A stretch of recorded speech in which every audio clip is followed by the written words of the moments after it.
Hello à tous, c'est MeloGP et on se retrouve aujourd'hui pour faire un résumé des essais libres 3, des qualifications et de la course sprint. Cette séance d'essais était plutôt mouvementée avec les deux pilotes Aprilia qui ont fait des essais de départ à la sortie des stands, Marco Bezzecchi qui a lui fait un essai de flag to flag, la chute de Jorge Martin, mais aussi la chute d'Aleix Espargaro qui était plutôt énervé et qui a d'ailleurs précédemment croisé un chat sur la piste, mais rassurez-vous, le chat va bien.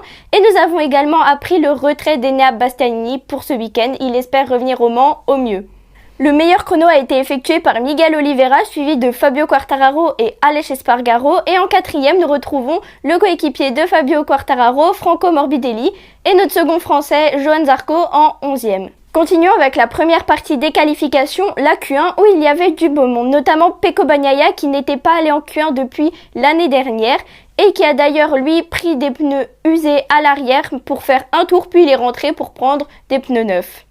Mais il y avait aussi Fabio Quartararo et Marco Bezzecchi dans cette Q1 qui n'ont malheureusement pas réussi à se qualifier pour la Q2. D'ailleurs, Fabio Quartararo a effectué son pire résultat en qualification et se placera donc 16e sur la grille de départ. Et sous cette séance pleine d'éclairs, les deux pilotes qui ont réussi à se qualifier de la Q1 à la Q2 sont Brad Binder et Pecco Bagnaia. En Q2, quelques pilotes sont partis avec des pneus pluie et au bout de quelques minutes, la grande majorité des pilotes sont rentrés pour changer de moto ou de pneus. Et le poleman qui fait sa première pole à domicile et sa 5e depuis son arrivée en catégorie reine, c'est Aleix Espargaro, suivi de Jack Miller et Jorge Martin.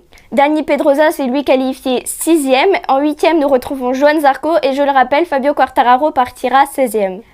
Pour finir, passons à une des étapes les plus importantes de ce week-end, la sprint race qui était très mouvementée. Les pilotes Aprilia et Pramac ont utilisé un pneu médium à l'arrière, tandis que Fabio Quartararo a utilisé un pneu tendre à l'arrière. Et dès le début de cette course sprint, il y a eu une énorme chute de Franco Morbidelli entraînant Alex Marquez, qui lui a entraîné Marco Bezzecchi et Augusto Fernandez.